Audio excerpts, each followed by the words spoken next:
Hello and welcome to episode 8 of the Smart Home Collective. Today I'm delighted to be joined by Bearded Tinker and Mark Watt from Mark Watt Tech. Gents, how are we doing? Very well. Alive. Alive and kicking? Just about. You've gone already? Yep. Yeah, I'm gone. Lost already.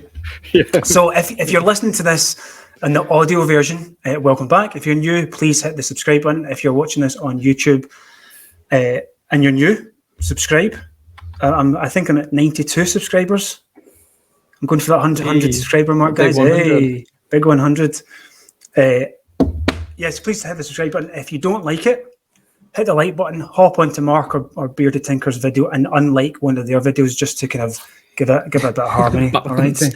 Don't worry. Balance I have enough of unliked videos already. So I've named this podcast. I've named this episode "Miracle on 10K Street." So the reason for it, and Mark, I know we kind of spoke a number of what feels like months ago now when you two hit the 10K, and I thought it'd be good to get you together and talk about the journey to 10K. But for those who don't know who you both are, is it worthwhile just giving a quick 10, 20 seconds on each of your channels, and then we'll talk about the 10K piece. So BT, I'll come to you first. Or Mark, go for it, Mark. So Mark, my name is Bearded Tinker, and I make the YouTubes. I'm Mark from Mark Watt Tech. I make a bunch of videos on smart home and tech, and I focus quite heavily on Home Assistant and things you can do with it. Just trying to make tutorials to make things simpler for people and just projects and stuff that I'm interested in. Thank you very much. BT? Hi, I am Matt Work. Bearded Tinker. I'm a YouTuber, mostly doing content around Home Assistant and the projects I like to tinker with. More or less the same as Mark. Thank you. But I'm much prettier. But not the same. And I have longer beard. But not the same. I'm much hairier. Yeah. BT, I'll come to you first, right? And the reason I'll come to you first is because you're one of the first ones on the channel in episode 1. And we were talking before. One of the founding members, him and Gareth Jones. And at the time, I struggled to find out how many subscribers you had at the time. And I listened through them, and I couldn't find in the episode what it was. Do you recall what it was back in February time, or what it could be close? It was probably around 5-6K, something like that. Okay. 5-6K, I believe. Halfway to the... Yeah, I'm not as fast as Mark or as Louis. What they do in 1 year, it takes me 2 years. So, Mark and me evened out at 10K, but he started... If I started 2 years ago, then he started 1 year and 6 months ago or something like that. He did it in 6 months. So. To be fair, though, I think you're doing yourself a disservice there. So, because you've still done in that time 58 videos. Yeah. So I've just crossed quite 200 videos, Mark. So not Mark, like Mark marking. No, sorry, 200 Mark. What? Yeah. It's been fun, really, and I still like it. So when I stop liking it, you will not see me anymore. So I think, when you think about what did you say, 5.5 February, you're now pushing 12, 58 videos. Yeah, it's good going, mate. It's very good going. Yeah, I cannot do what I did when I started, and that's 2 videos a week. I did it for a couple of months, but it's just too much. First of all, you have to find what you will talk. You cannot repeat yourself. It has to be interesting, not just to you, but also to the others. So it's really hard to push 2 videos. If I would be gaming, it would be great because, you can just play a game, but I'm not gaming and it does require some preparation to do videos. Yeah. Okay. Mark, and this is where Mark just, excuse the English, French, takes the fucking piss. Mark, right? So we spoke back in, and I'm correct me wrong, I think it was May time. For when I went 10K? No, for when I had you in the podcast the first time. Oh, God. Yeah. Because I think you were episode 3 with Jeff from Slacker Labs. Mhm. So I think it probably would have been March, May time. So, and at that time, sorry, here you go. April, it was April. I've got it written down here. April, 2,500 subscribers in April. May, June, July, August, September, October, in 6 months. Back when I was a wee baby. 12,000, you're a wee laddie. Yeah. You've done 12,000 subscribers in 6 months. Wow. And 51 episodes since then. 51. Episodes. Call you an episode. 51. Is that how many videos have I got? I don't even know. Since April, yeah, you've done 51 since April.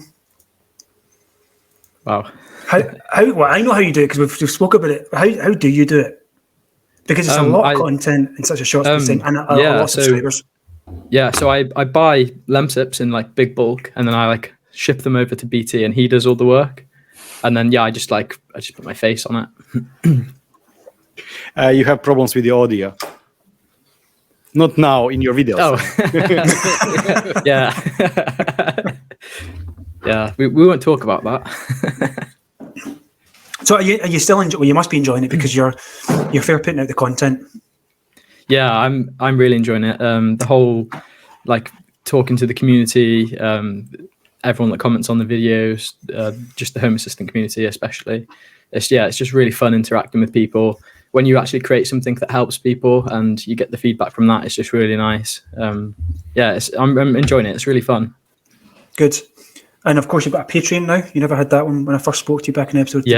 Yeah. So I had a few people messaging me like, how can we sort of help support you? And, I did the Buy Me a Coffee. I did that for a bit. And then I wanted to kind of do a bit more, which I think you can actually do now with Buy Me a Coffee. I think you can like add content and stuff to that. But I moved over to Patreon, and I try and do a little bit of stuff with the guys over at Patreon. I do have more stuff planned. And especially with the starting next year, if you're a patron or you want to become a patron, I'll have a few extra things in there.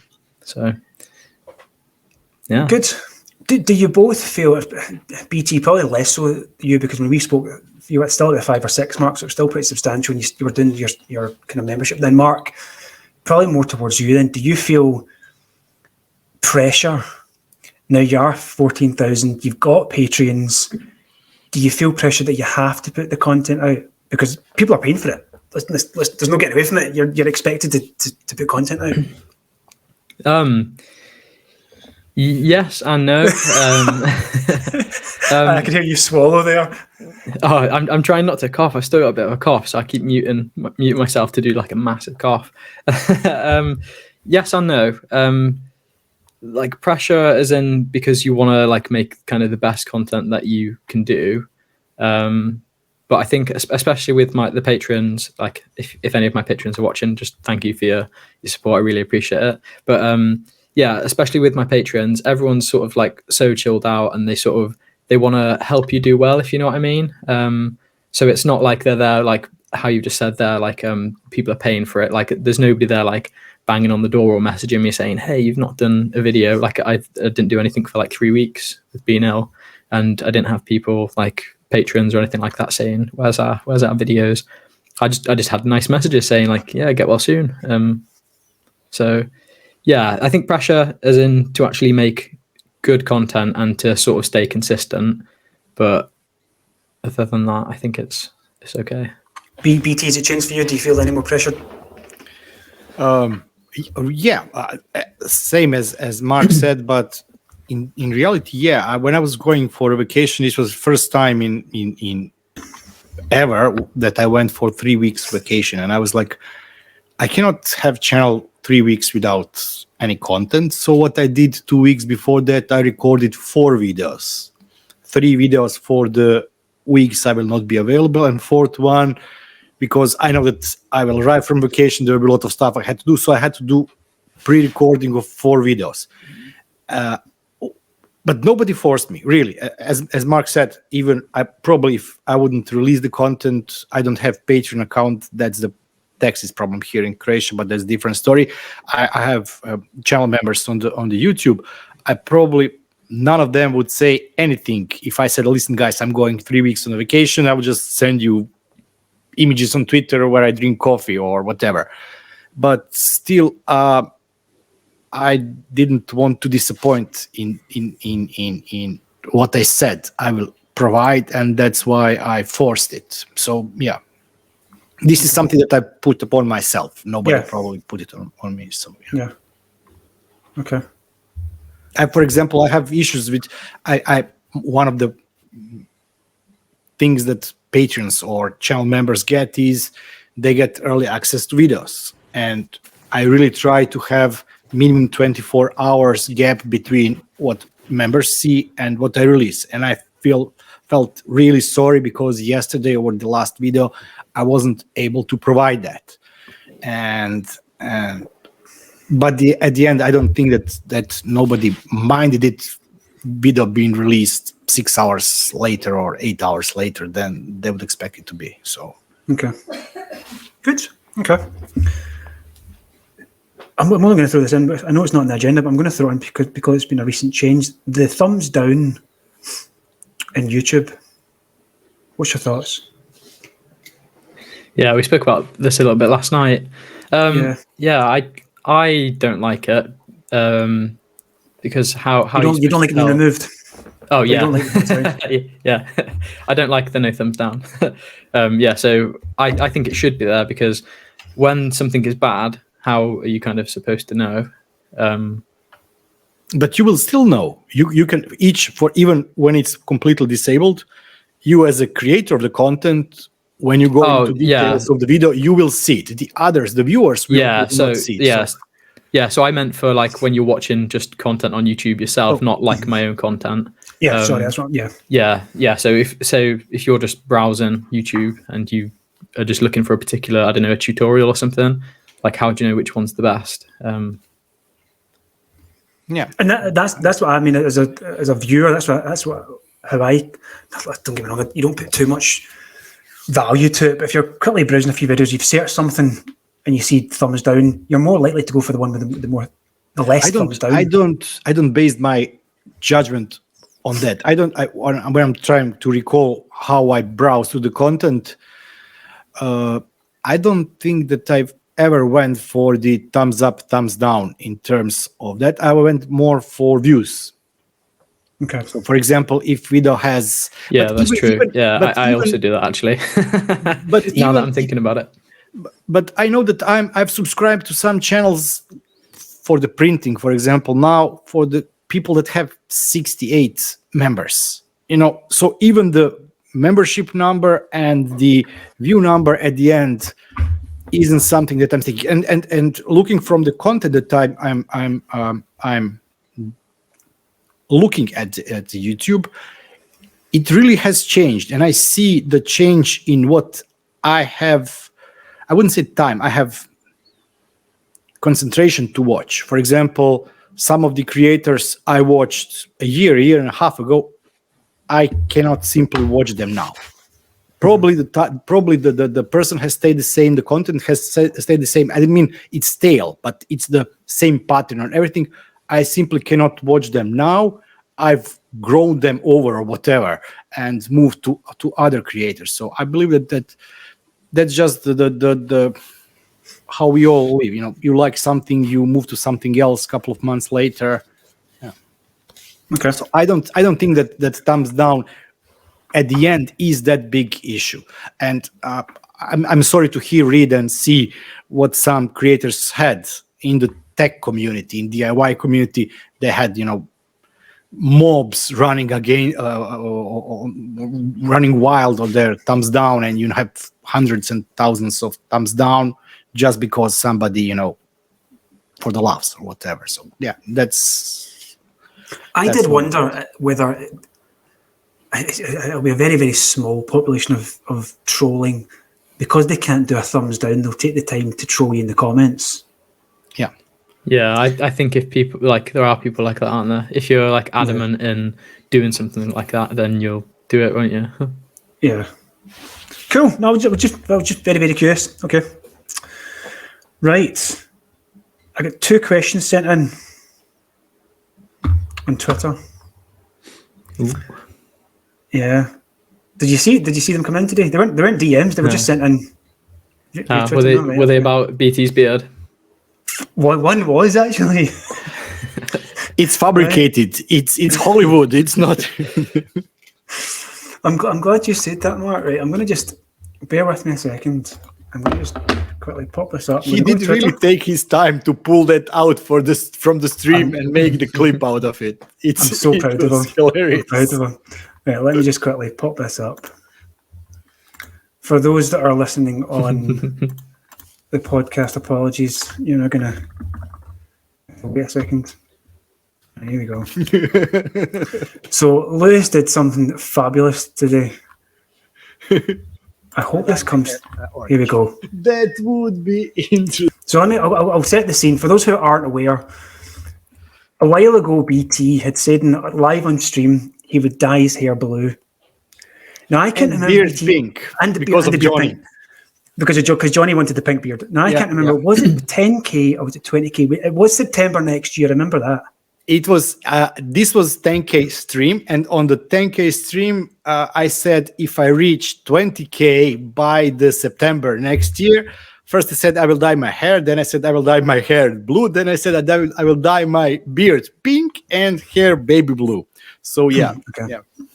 So there's been lost in translation. I'm afraid your Croatian accent has caused a bit of a stir because people believe at 10K you now need to start dyeing your hair. Let me just play this that Lewis put on Twitter today. It's absolutely brilliant. Oops. If I can find the play button. Here we go. I will dye my hair orange. That would be interesting. No, yeah, okay, no problem. I'll dye my hair pink or orange or whatever. No, blue, like Homer Simpson. I will dye my hair baby blue. And beard. Yeah, that's a good one. That's a good one. Love it. Absolutely brilliant. Lewis, to me, you won the internet today. I thought that was a fantastic thing to put up. Yep. So the question from Lewis is, are you going to dye your hair and beard? And is 20K, is that what you're waiting for? Can we just get this cleared out right now? Get it on paper. Get it on paper. This was recorded for the 20K until September, but if you've seen my mistake on Twitter, and I did put that nail in the coffin myself. I posted the answer to him, and by mistake I said, yes, I did promise to do it when I get 10K. So I'll do it. Can we put you down to a date? Now? Are you doing it now? No. Can we get a time frame of when it'll be done for? I have Loctite. Let me see what color Loctite is. I can use that maybe. It is blue one. That's an exclusive on today's show. BT will dye. What are you going to do? The beard or the hair? Both. You'll do both. Going all out. Baby blue and pink. Yeah. I have to go shopping, find the colors for that, but yeah. I decided today that I'm the one who's guilty for that. It was my mistake, so Superb. By the end of the year. Yeah. Okay, there we go. Lewis, question answered. Right. Next question was from Suburban Nerd. BT, what is your beard care routine? Because it's a beautiful beard. Beautiful. When did what was that stream? You were not there, Mark, on that stream where 5 of us were for Halloween. You missed it. No, yeah, I missed it. Yeah. I even had my hair products. I was doing product placement for them. But I was thinking today, I know it's just wax, I don't care about the beard. Beard doesn't take care of me, so it just grows natural like that. Mark, anything that you do to massage that stubble? No, I don't have any sponsors for beard. If there's anyone out there, Gillette, if you're listening, bin Raheem Sterling, get Mark Watt. Help me grow a beard. Let him grow a beard. Okay, moving on then. So Black Friday is in 2 days' time. So today's Wednesday. It is in 2 days' time.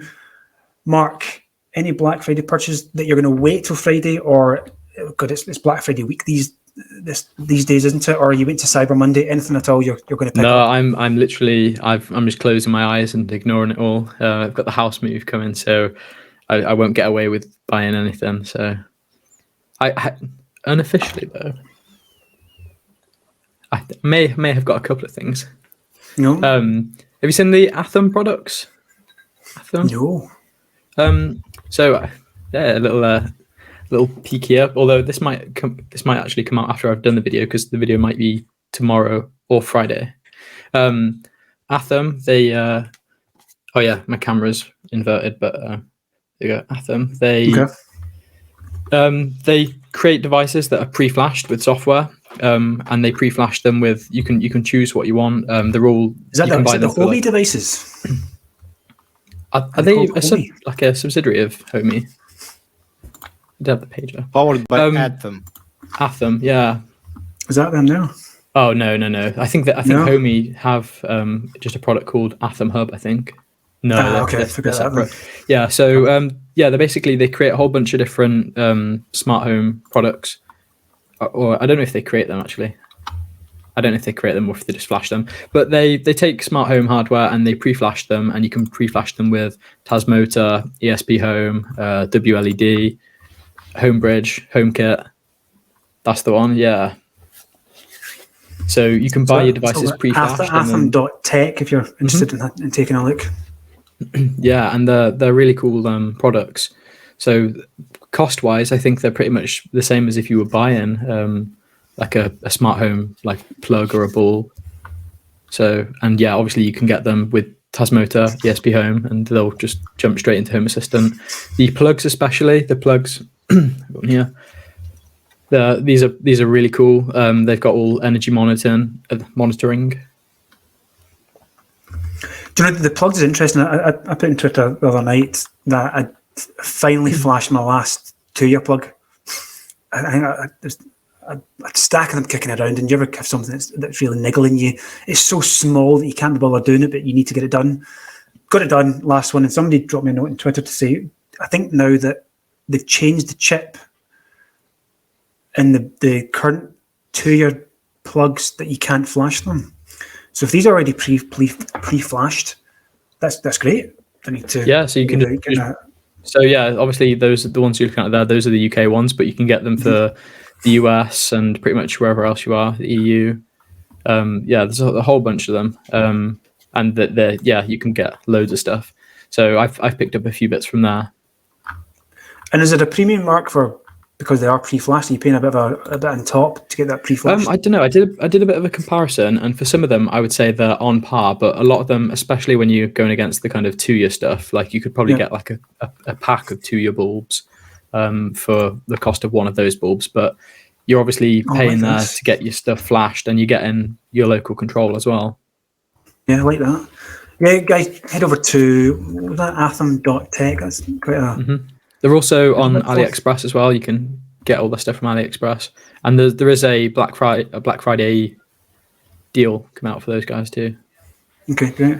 You're not sponsored by them, are you? No, but if they want to sponsor link me, is down in description. Link in the description. Getting some tech and some beard stuff. This is great. BT, anything you're going to be picking up? I already did. Ooh. I just placed order for 6 Google Minis. Ooh. Yeah, but I will only be keeping one. That's strange part. that's a different Christmas story. presents and stuff. One is going for a present. One is staying with me, and 4 others I bought for a friend. So I'm using his mailbox routing company in Germany. So each year we order a lot of stuff, guys from work that we know each other, and put everything there in the boxes. Then it's a crate that arrives, not boxes at the end. So I did order 6 Google Minis. There is on think.de from German site, you can get 2 Google Minis for 30 euros, which is really great price. So I know that a lot of my friends are buying. A lot of them are buying it as a sock stuffers, giving away to friends, relatives for the Christmas, New Year, whatever. And I also ordered Amazon Echo. What one? 3rd gen. It was 15 euros or something like that. Yeah, do you know, I love the 3rd gen. I think for the form factor is nice, the size of it and the sound you get from such a small device. I love them, and they're so cheap. I bought it for this desk for testing. I have Google devices, displays, whatever, around the house, and I don't have a single Amazon device, and I was always trying to find it, to buy it legally. I have my own company, so usually some things I buy through the company, and there is no legal way for me to buy normal devices, Amazon Echo devices here. So I just caved in, ordered to the mailbox.de, and they will reroute the mail to me, and I will finally get this device. I want to, everybody's talking about it, everybody's testing it. I simply cannot do a single thing that is related to that. Does anybody of you use Alexa? Yeah, I've done a few videos on them as well. I love did them. a wake word now. Oh no, Alexa. Do you know, I've said before that anybody stupid enough to have it on while you're watching something, you're damn to it. So I bought one just really for testing and to be able to play with it. I hate it when people, ask me something and I just like, you can buy it 2 states from here, but I cannot get it here locally. So that was really frustrating. And then I was looking at, will I buy the Echo Dot 4th gen, Echo Dot with the clock? I said, I need it for testing purposes. I really just need voice control, and that's it. See, I did like what you did, buying like a whole bunch of them, but I did it with the 4th gen, and I don't have any 4th gens in my house. Mine are all sort of 3rd gen, and I've still got some of the 2nd generation ones as well. And yeah, I had all of these like brand new products and stuff, and then we just gave them away, and it was. I love to see for that price. We've got one in every room, and I'm still thinking, for £19, where can I put one? I just want to buy one because it's so cheap. Yeah, something that I recently picked up that has Amazon and Google in is the Sonos Gen 2, and those things are awesome. I'm going to be getting a whole bunch of these, but they're not cheap, but they're wicked. They're really cool. Cool. Okay. So besides those 2 things, I don't think I was looking at one thing, but you always look at something because, I like this, and at the end you end up not buying it because in reality, do I need it? Do I really need that? For example, I was looking at Stadia. I have PlayStations, and I haven't turned on the PlayStations in years, really years. I have I have 1, 2, 3 Chromecast devices, and I was looking to buy Google TV. I said, why? There isn't anything there that is so technologically revolutionary or would change how I watch the Netflix at the end, and I can watch the Netflix even on the TV without any kind of stick or Chromecast or whatever. Have you seen the NVIDIA Shield TVs? I've wanted one of those for a while, but I've never got one because I'm always worried that when I buy one, the new one's going to come out just because they've been out for so long. But I want them specifically because they've got a feature on them where you can find the TV remote, because that's like a big thing in my house. Like the TV remote just like disappears. So yeah, I want to just be able to ask the Echo where the TV remote is and just have it go like. Yeah, I've seen the prices for the. I think that's the standard one, is it? But then there's the Pro version, which is like the bigger one. Okay. Have you seen the prices for the Fire TV sticks currently because of the Black Friday? Yeah, I bought one right before Black Friday. That was gutting, so I paid like 50 quid or whatever it was. And again, don't look at the prices. Then they've gone really cheap. It's so cheap. It's thinking, where can I put these? I just want to buy them because they're so cheap. I have more Chromecast devices, streaming devices, than I have TVs currently. I think I have 2 in the boxes. I don't know what to do with them. We're in the market for a new TV for one of the rooms downstairs, and I'm thinking about buying a Fire Stick just for a month or 2 until I get the new TV. Why would it waste of money? But again, £15, so cheap, cheap. Yeah. Okay, great. I'm in the market for a doorbell. And I'm struggling to decide. Again, I put on Twitter the other night that I'm in the market. I wasn't Really kidding. good feedback. I wasn't kidding. I'm not doing the DIY version. It's It not needs to be battery. It needs to be battery as well. That was the problem. I totally forgot to mention that. That's a really good. I have in the pieces real DIY Zigbee version that operates on the batteries, but you have to assemble it. I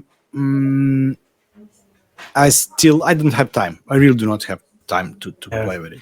I don't have. The problem with me is I live in an apartment building. We have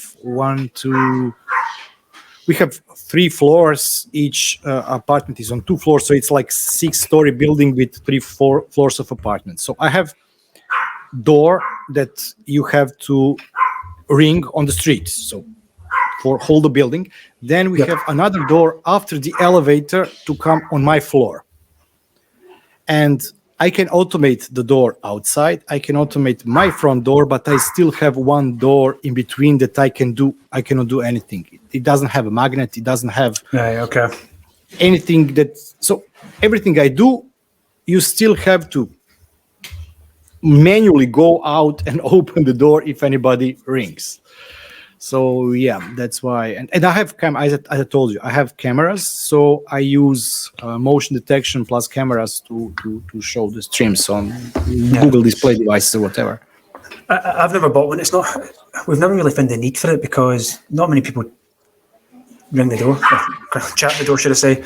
But the reason I purely wanted it just to have eyes on the front garden, just for security purposes. That's the only reason for it. I don't need to see a video when somebody rings the door. It's more just to have that motion when somebody picks up, kind of walks past or in the garden. I'm hovering between the Eufy. But the Eufy one, the one that you've got there, I think that's a different one to the one that I've got. I think my one's the 2K one. Okay.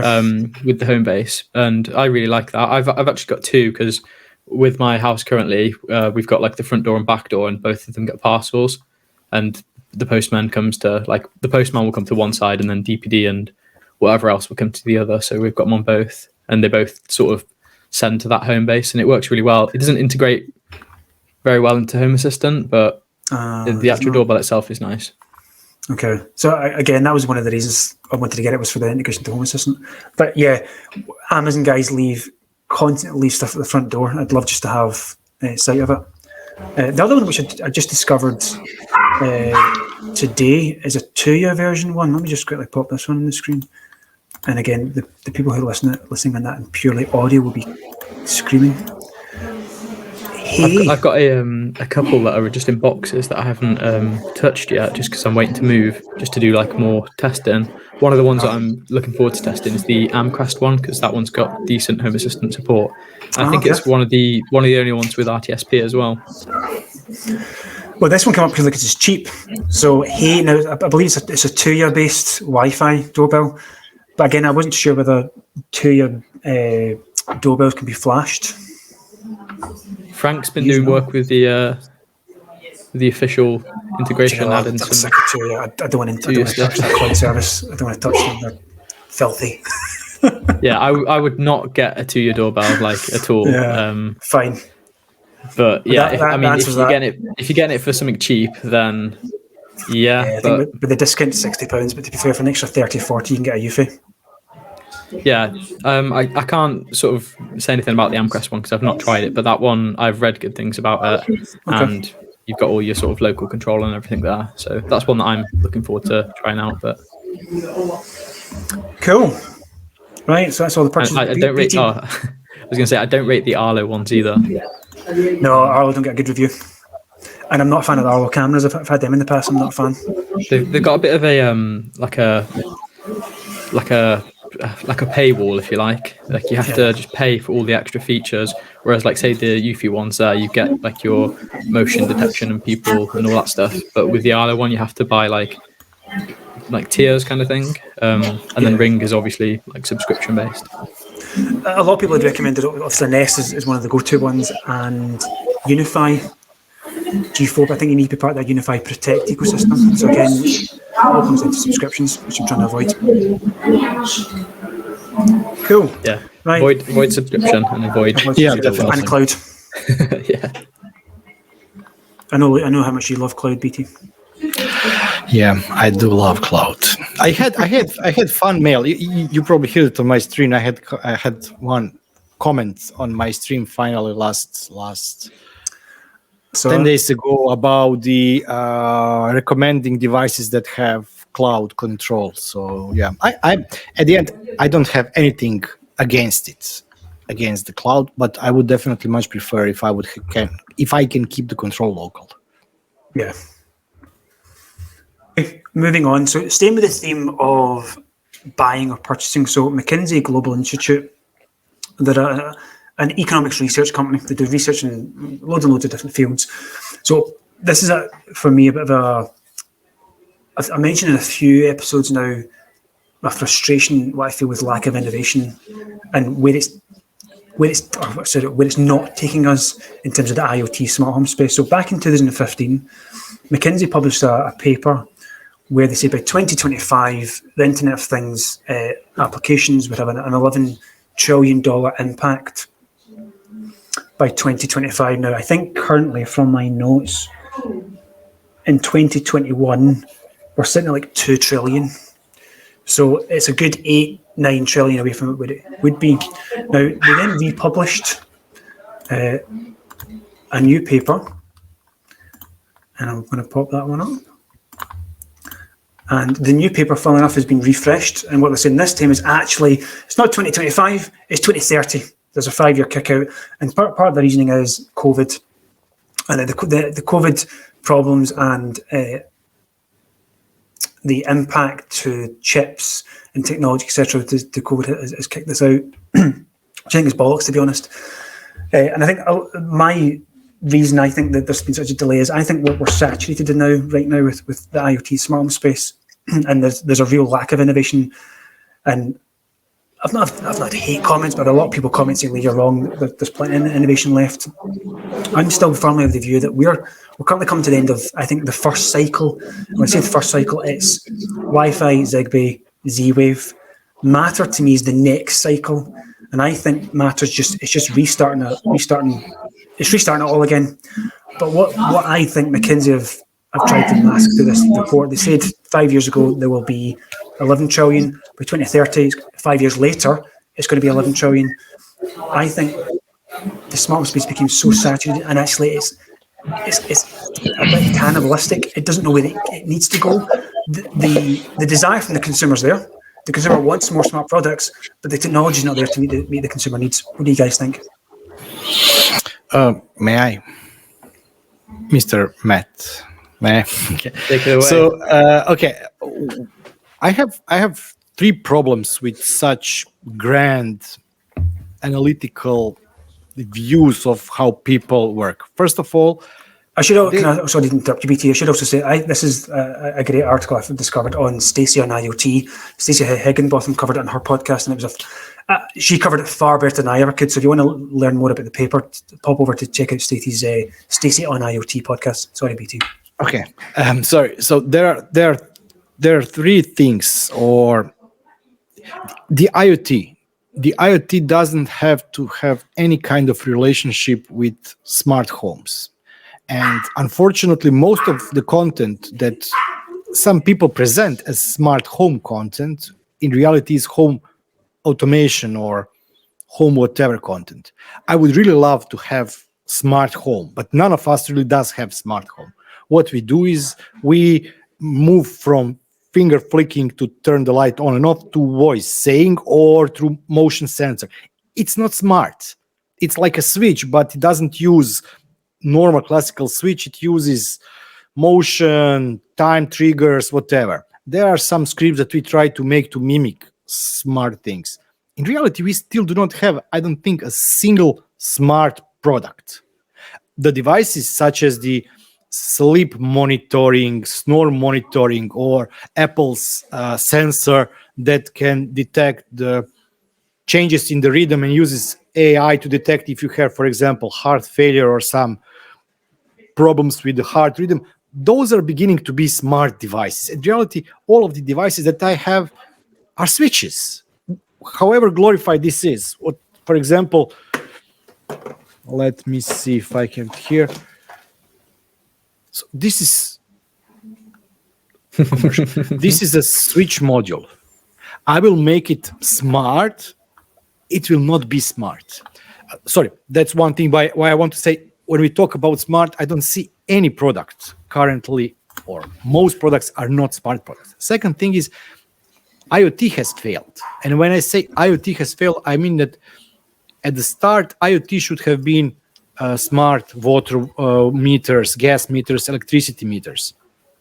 We still have, in Croatia, I would say that we are only around 5 or 10% smart meters for electricity. And these are the simplest one. You already have electricity.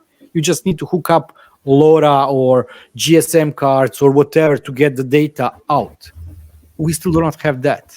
And then you have problems with the smart cities. Cities lose millions and millions of gallons of water. That can be solved by reading the data from the pipes, the pressures, the currents of the water. None of that is happening. People were saying we will be living in a smart city. What is smart? The traffic light that turns red when it sees that there is no traffic for 2 seconds. Maybe somebody just had a problem starting the car. They do not see the traffic. They feel the traffic again as a switch. Yeah. So I agree. I think IoT's been pigeonholed into smart home when it is far bigger than that. And it's been, the reason I think it's been pigeonholed into smart home is because it was easy to go after the smart home. The consumers, it was easy. You throw a load of products, you label them as Wi-Fi and smart. It's part of the IoT ecosystem. But we were for 2 years stuck in the home, and the companies were unable to reach market goals. We were.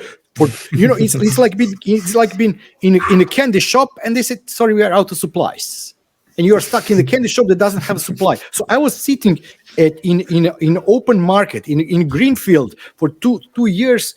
Okay, I can do this, I can do that, and I couldn't do anything because I was lacking whatever. Nobody threw the pitch on me or whatever to buy something, to implement something, to do something. Too many switches. Yeah. It's like everything is it's like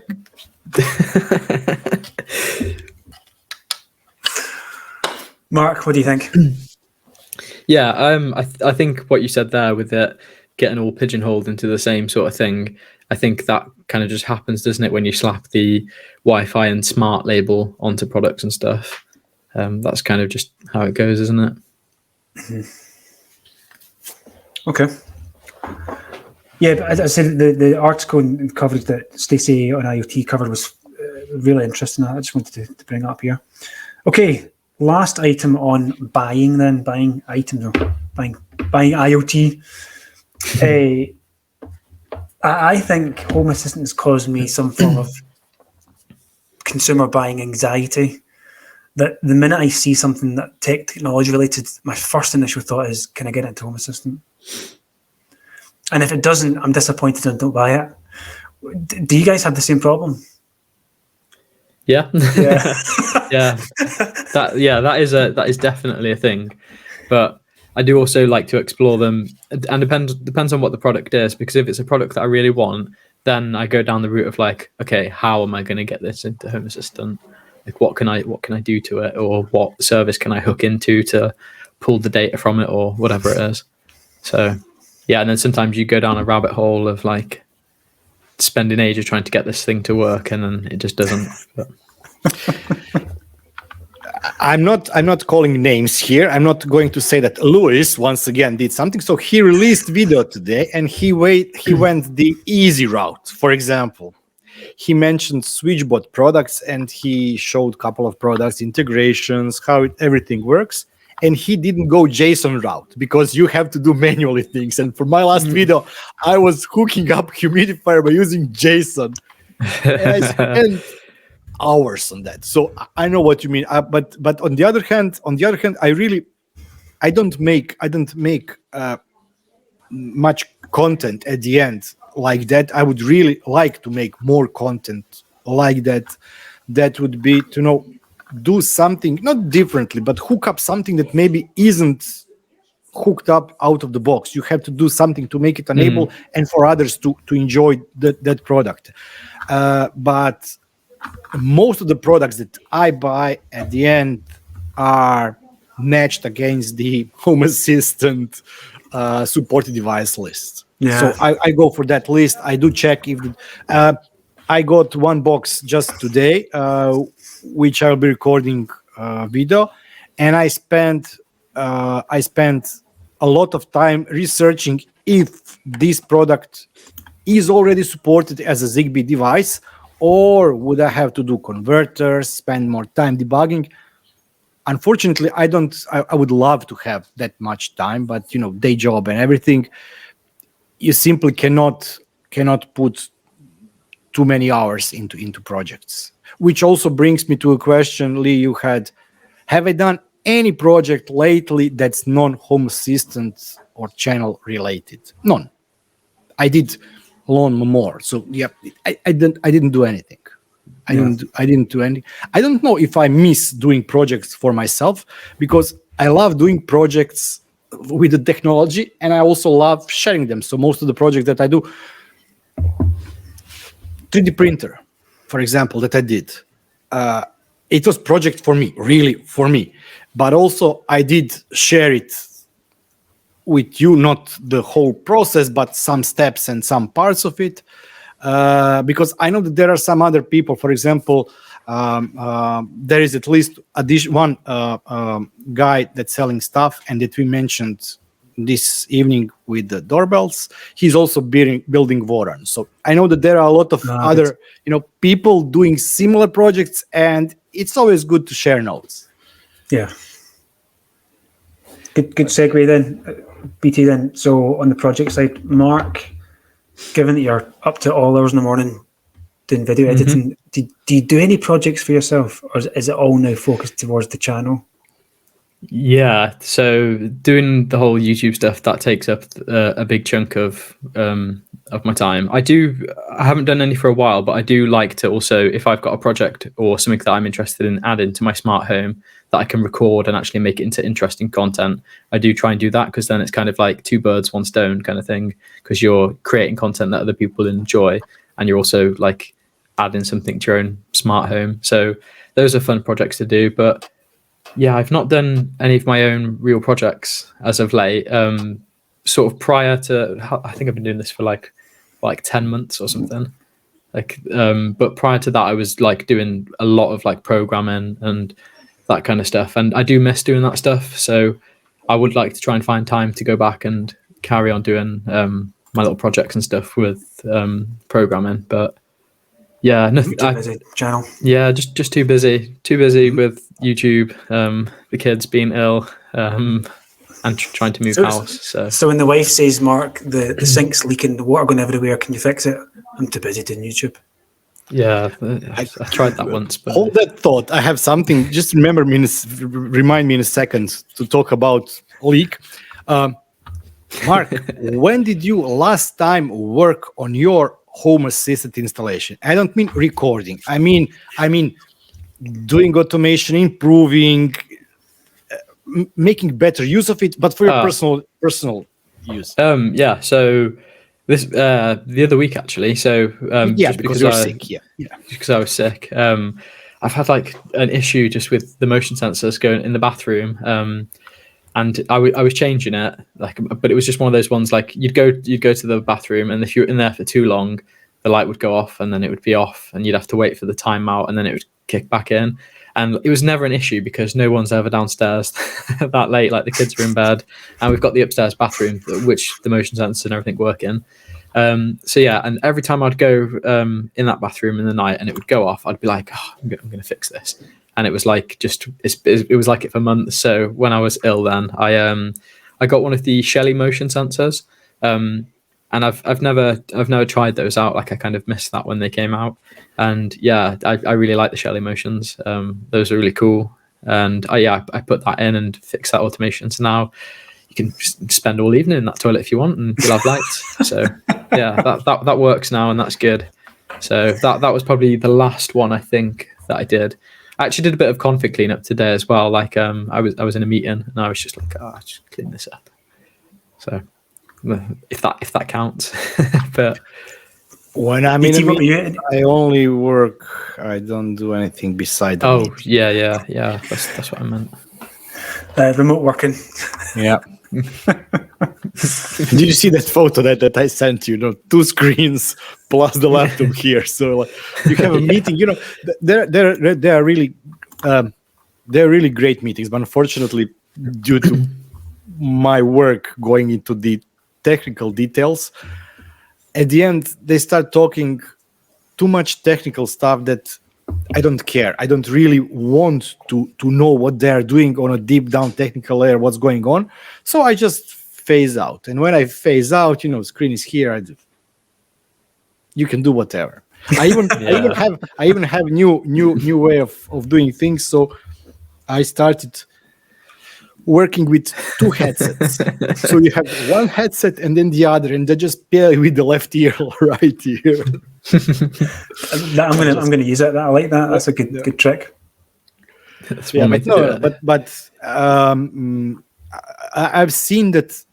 I've catch myself that a lot of stuff that I do at Home Assistant is maintenance at this level, Yeah. not implementing that much new stuff in my system. I do a lot of recording setup, which is completely different. My recording setup is miles away from my home setup.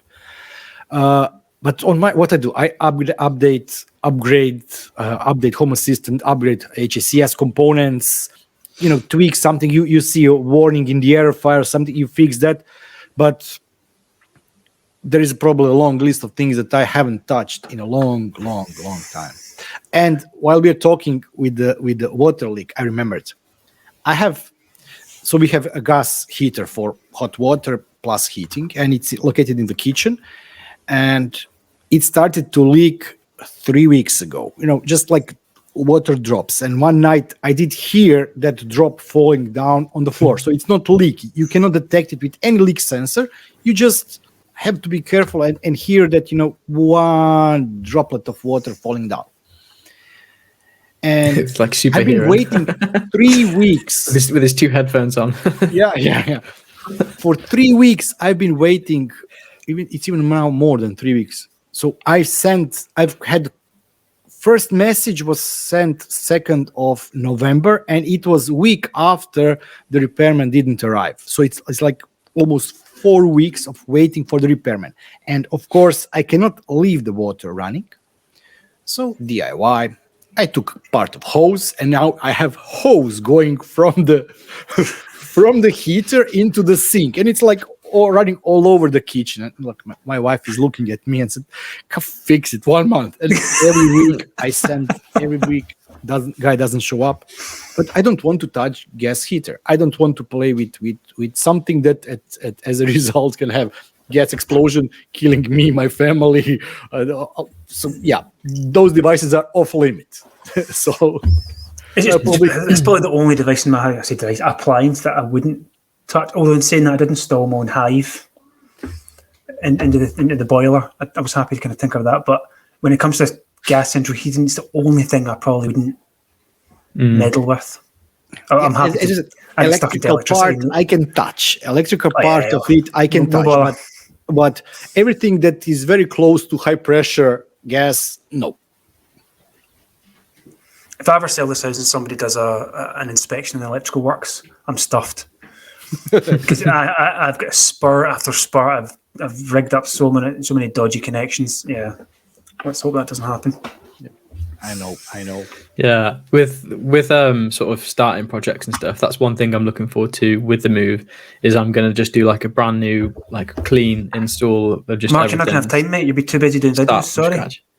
See, I got it all planned out. They're gonna be like, following me as I go through. You know what I mean?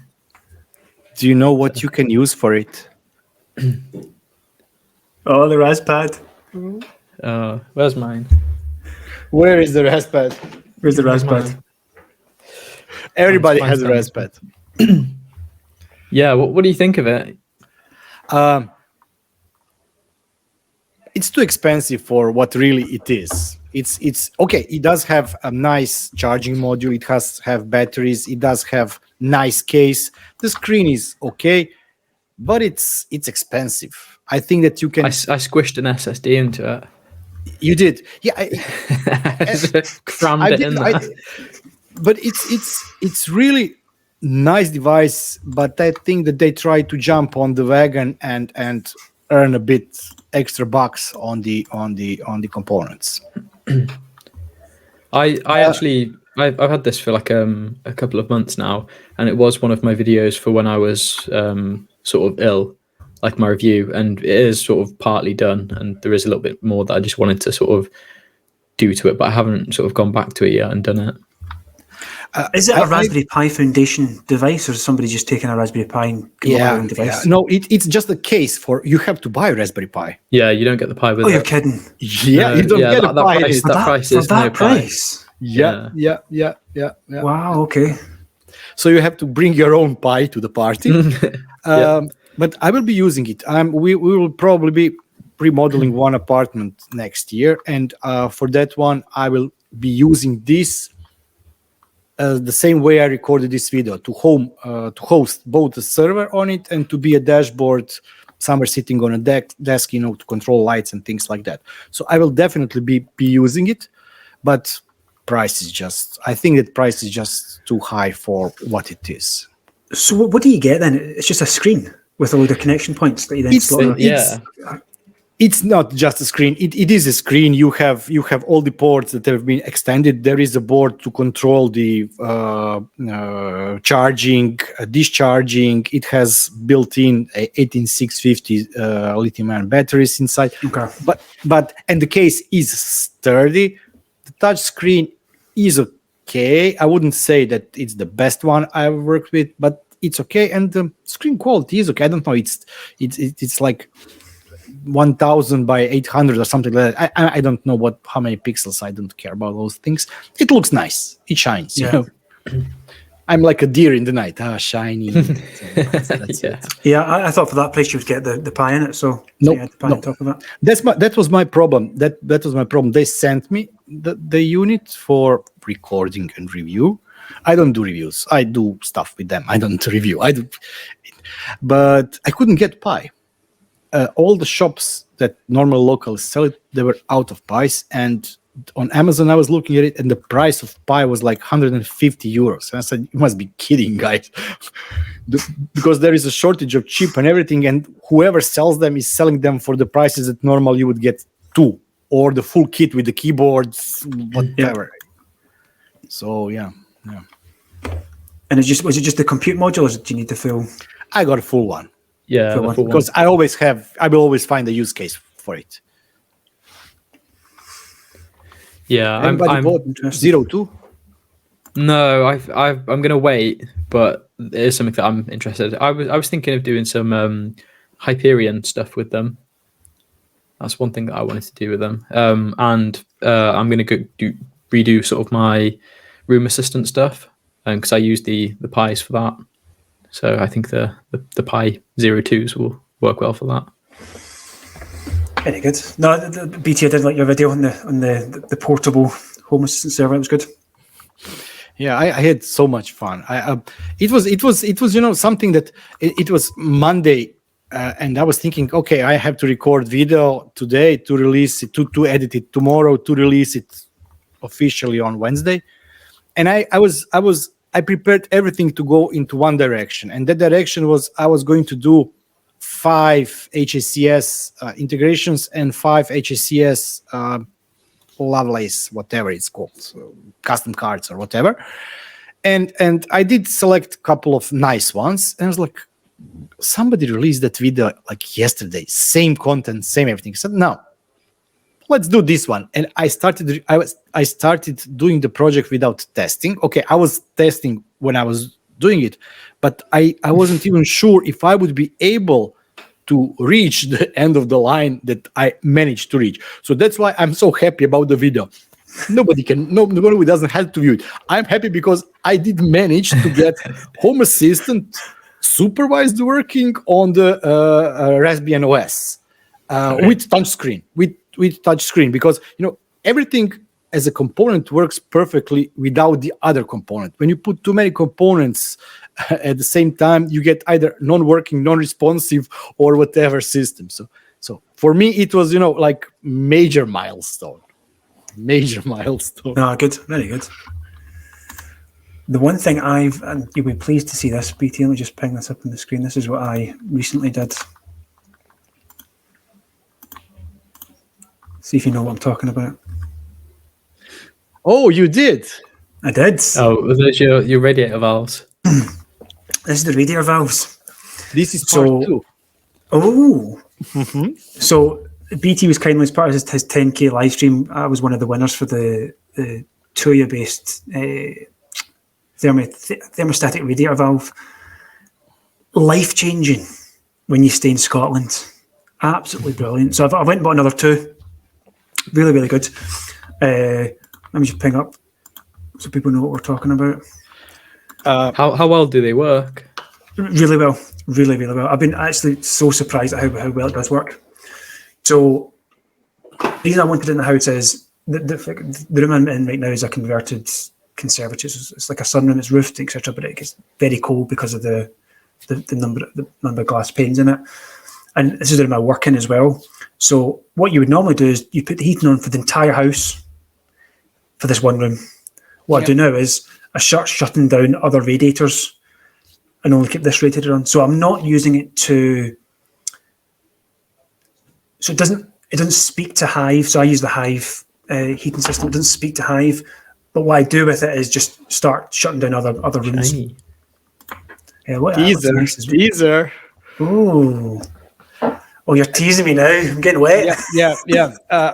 But I know that I started as you. I had smart thermostat controlling the heater or boiler, and it's great if you are able to balance the heat from the radiators to match, water flow in each radiator to match the temperature that you want to get in each room, depending on if the room has windows, not, how is it isolated, not, so things like that. And when we moved to this apartment, we redid the whole apartment. I moved the thermostat here, and 2 of the kids' rooms are hanging out of the building, meaning that they have open space under the rooms, which means the floor has bad isolation, which means that heat is lost, and the rooms are very cold.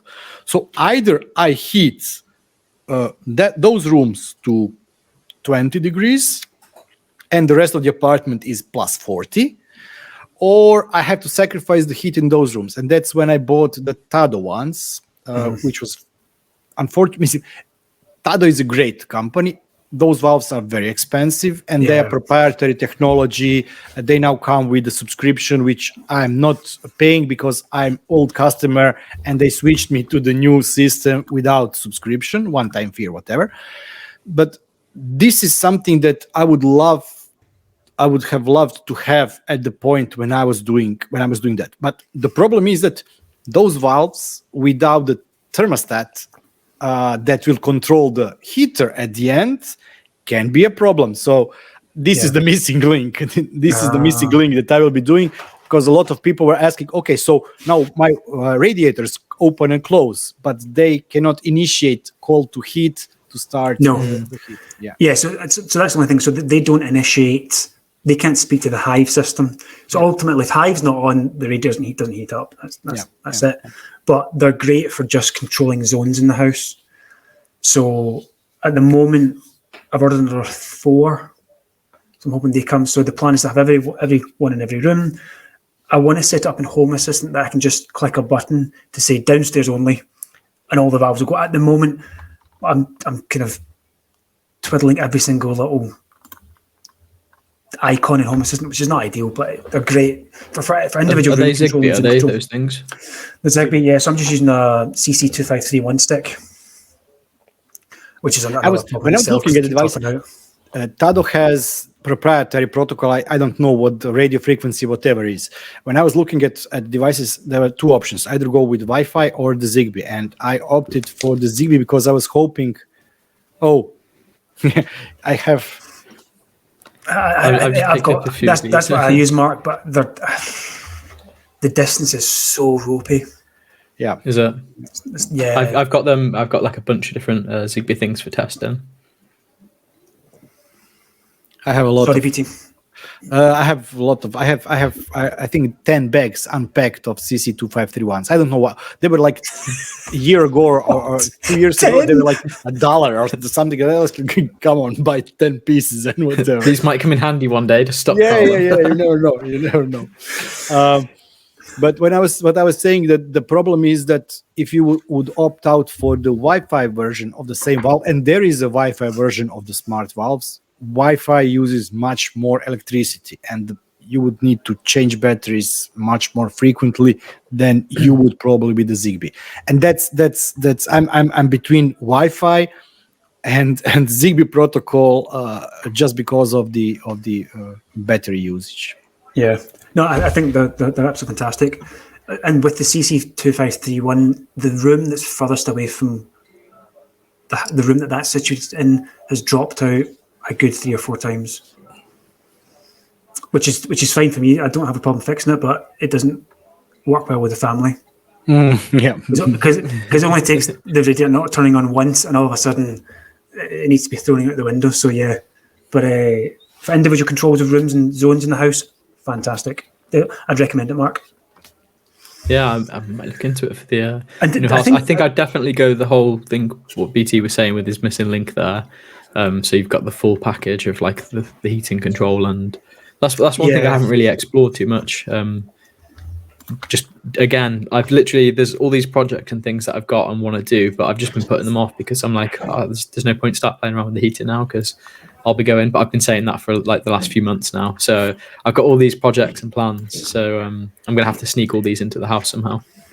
And the heating, unfortunately, is I think the only when we were talking about the IoT and smart technology, I think that the heating in my apartment is the only smart technology living its own life. I've set it once 6 years ago. I never touched it. It tracks all the mobile phones from 4 of us in the apartment. It knows when to start heating. It knows, depending on the outside temperature, how long will my apartment lose heat and gain heat. So if we all go for a trip somewhere, it knows when to start heating to get the apartment to exactly the temperature that we set, or, which is even better, a little bit lower, because if we were outside on -2 degrees or -10 degrees, you go indoors, difference between the 19 and 22, you wouldn't feel. 22 would even be too high for you. So it allows you to, slowly, gradually increase the temperature until So I think this is the only smart system that I have in my apartment. I agree, and I would probably say in my house, it's probably the only one that feels like it thinks for itself. It knows where I am. It activates when I'm getting closer. If I'm in another part of the country, it won't turn on. So I think you're right. It's probably the only element that is thinking for itself. Mark, to your point in terms of the whole system, the Hive one I looked at, ignoring the Black Friday sale, was £50 a unit compared to the 2-year one, which is about £20 a unit. That's for one valve, is it? That's for one valve. And those are Zigbee too, are they? And there's Zigbee. Or are they part of like the Hive? The Hive ecosystem, you need the Hive hub. Open up Tado, THDO dot whatever at Tado. I don't know what is it, just to see what is the price of one smart valve. When you're talking about £43, I think that Tado may be even a bit higher. I think Can't be higher than that.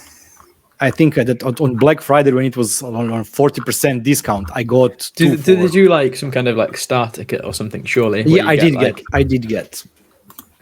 I think now's the time to buy it, Mark. That's the thing with Black Friday, unless you wait until next year. I know it's gonna have to be a wait, isn't it?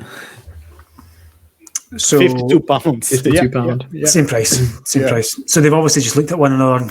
Yeah. Yeah, 52. Okay. So yeah, I highly recommend the radiator valve. So again, thank you, BT, for sending me that, because that's my I know that you said that you were looking into it, and I think that it was, I receive a bunch of stuff, and sometimes the stuff comes and arrives, and I think, oh my God, I just hope that this at least does what it should do, because I feel obligation to record when somebody send me something. I feel obliged to record video on it. And what's been the weirdest thing you've been sent? I still didn't record. That is that camera that's sitting down there for last month and a half that I still didn't do video on. It's good that I with 10K you reach to the point where you don't just accept offers that they offer you, but you said, nah, I don't want that. I want that one. And I just got something. I don't know what came to me when I said that I wanted it. Any ideas what this is? It looks like a case to hold LPs or vinyls. Yeah, it looks like one of those where you used to put the floppy disks in, one of those kind of cases. It's a 3D printer filament dehumidifier. Oh my God. Is it smart or is it just a switch? I don't know what sounded like a good idea, and I think I said maybe this would be a good content, and I have to now see how I can make a good video. I want to see a video. Yeah. Do a video. That would be interesting. There's a challenge. Right. The best filament dehumidifier. But you see, I did with a big thumbnail. But the oxymoron of all this story is that this was ordered on the day I was doing video on humidifier, and I just recorded video on humidifier, and now I've been doing dehumidifier. Oh, I can't wait. Is that the weirdest thing you've been sent, or is you asked for that one? I think it's still that camera. I have one camera that's been plugged into the wall 2-3 months. It has voice detection, meaning at night when it detects voice and the light is too low, it starts light, and it's like a mini sun. And I even didn't have time to unplug that camera for like 3 months now. I will definitely record video on it, but it's like we were talking about Patreon or supporters. You sometimes feel obliged to do something, but at the end I can just say no. Yeah. But I still feel that I have to fulfill my part. Okay, you sent me this and I will make a recording, and device itself is not that bad, but I myself would never ever probably go out and buy it. It works, at the end you look at the functionality.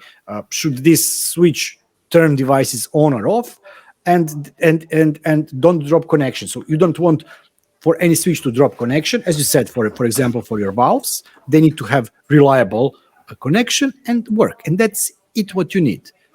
At the end it can look like a piece of whatever, but if it works, it works. I just have problem with it if it looks bad. Would I buy it? Would I if I see it in a shop, would I buy it? I probably wouldn't. What about you, Mark? What's the weirdest thing you've been sent? The other month I was sent in a package, both together. It was some dog food and a toothbrush.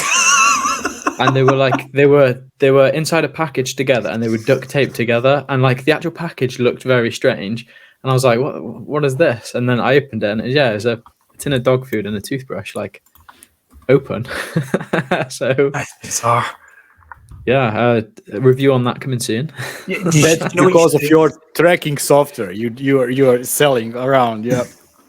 Yeah. So someone's sold an unboxing video is due there, Mark. An unboxing video. Yeah. It's definitely one of those where I've accepted something and then they've just sold my details on or something, or one of those ones where you've got a product. It sounded interesting on paper, so you tried it out and then you've gone back to them and said, I think you could improve this. This didn't work so well, and I'm probably not going to do anything with it. And they've just gone, oh, okay, sell this guy's details. Fuck food. You. Yeah. We've got an arsehole, give him the sale his details. Yeah, but the fact that somebody's taped them together, why?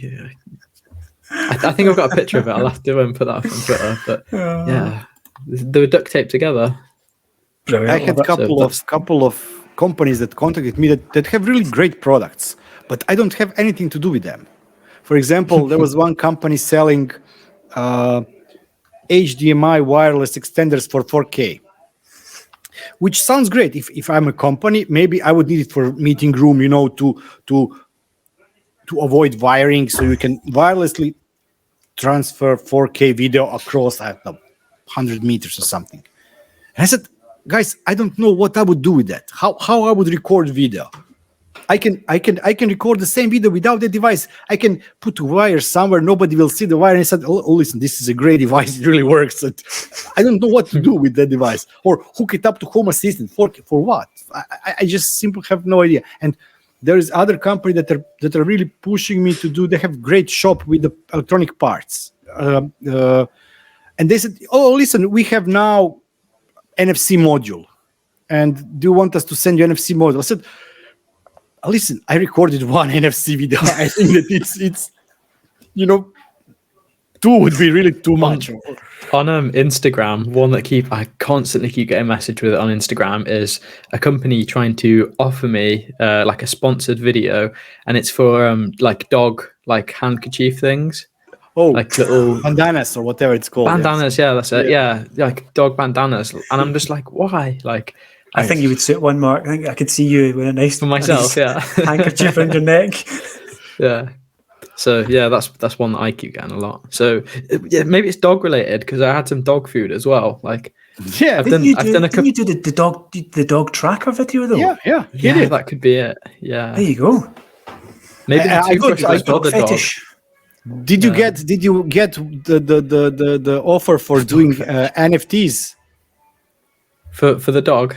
No, for the dog, the cryptocurrency NFTs for the duck something so, or whatever, spam or something.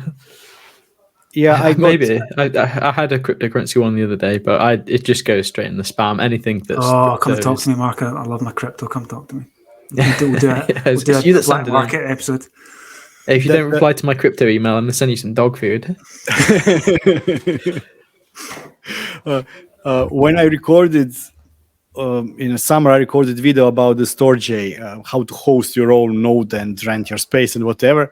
And about 2 weeks later, I started receiving, oh, do you want to do sponsored video? No, listen, that video was mistake. If you look at my graphics and statistics for that video was complete mistake. Please don't.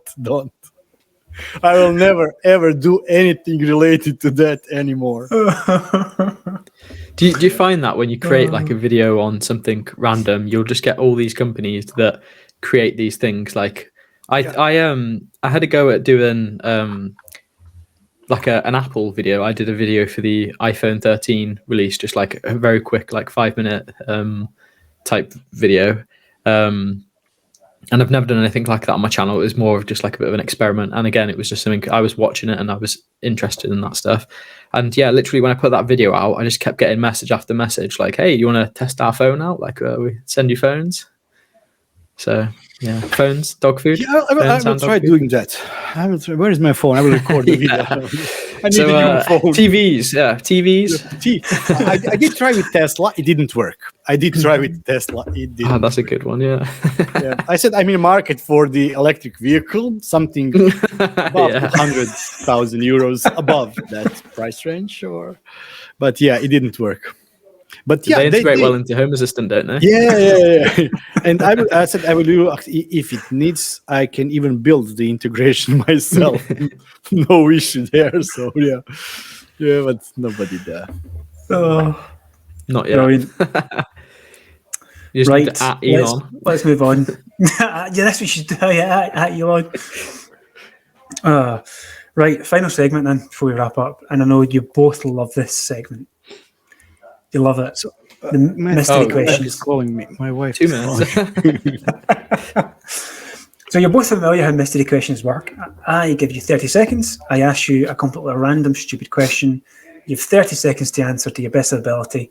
However, there's now a new aspect to this because it's been sponsored. We have a scoreboard. Spared no expense. I've splashed out on a flashy scoreboard. All right. So let me just jot down some names. So it's not smart board. It's just like pen board. Who needs a smart board? Who needs a smart board? So Will for just 200 and so if you're listening for to the just podcast, 210 euros, you could have sponsored. this board. audio only people, I apologize. I'm holding up a tiny little whiteboard. We spared no expense. We splashed out and went all we could with this tiny little whiteboard. So going forward, whenever I do one of these episodes with a guest, they're going to be scored given their answer. I'm not going to score them. I'm going to let the listeners and viewers score you. You do like the Top Gear thing. We're going to do the Top Gear. Will there be any grand finale or something? Well, we'll see the what Tesla. we can potentially the Tesla. So what I'm going to do is I've got my board The here. loser gets dog food. And toothbrush.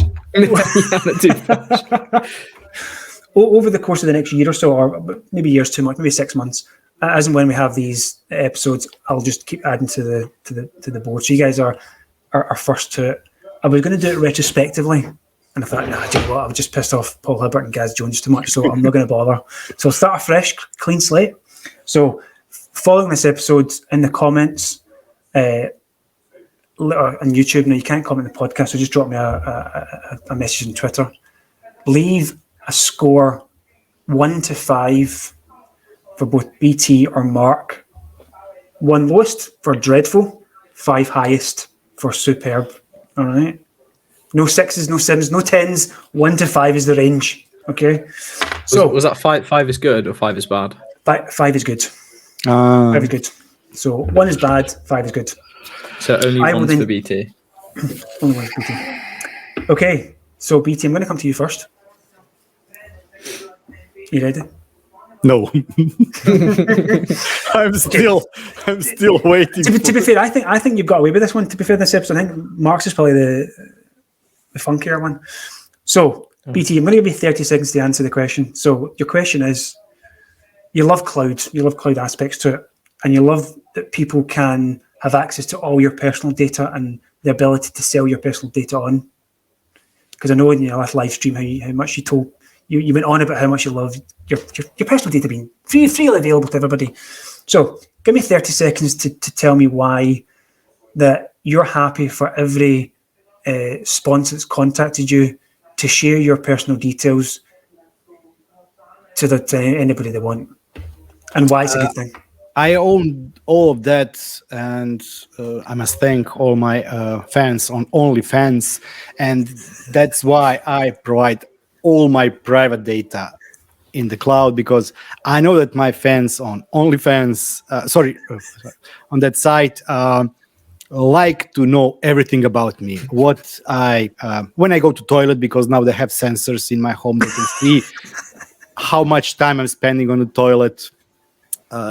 So that's why I like to share with people. I'm a really open person, and I really love, and I do share everything, including my toilet routine. So yeah. Thank you very much. That was more than 30 seconds, but I wanted to let you go because I was enjoying the toilet, the toilet aspect. Mark, okay, you're up. So, Mark, you are hired as, I think I did something similar for Carlo. One of the questions, it's for a similar question. Oh, look at the wee doggy BT's got on the camera. That's me trying to get extra points. Cheating. Dirty tactics. Okay, Mark. So Amazon hire you as their new product launch PR manager. Okay. They've got Blink, they've got Ring, and they think, do you know what? We want to amalgamate these and have one brand.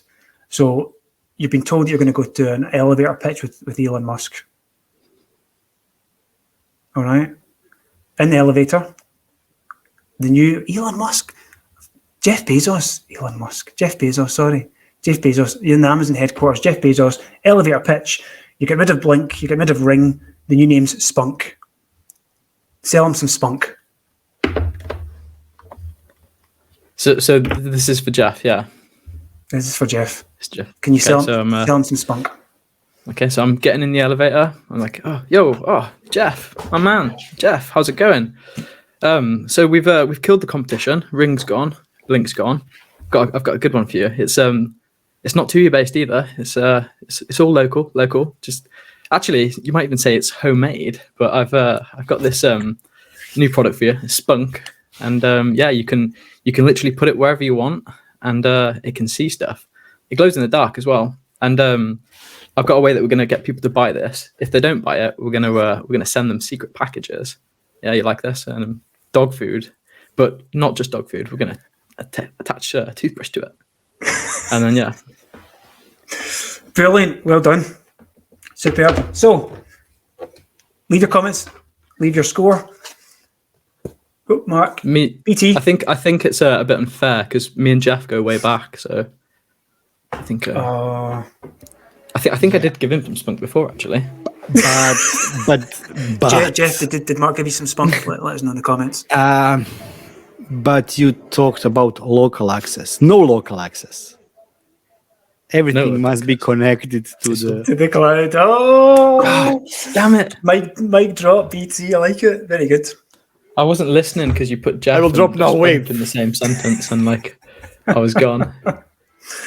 Brilliant, guys. It's been a pleasure having you both on. Thanks again for coming on. It's been. Oh, you recorded this? Fun. Oh, I never pressed record. This is the pre-show. This is the real show. Yeah. Brilliant. So, if you've not seen any of BT's videos, go head over there. Head over to Mark What Tech. Two absolute top lads, guys. Thanks very much. As I said at the beginning, if you're not a subscriber, no problem at all. If you're not a subscriber, please get me to that 100. I need to get that 100. Hit the like button and fondle the wee bell. Give the bell a wee tickle. A wee tickle of the bell. Guys, thank you very much. Thank you. It was a pleasure as always. Sorry, I was muted for a second. Thank you, Ali, Mark. I'll be seeing you. We have to do a collab, Mark. I don't know what we will think of. Maybe we can do together.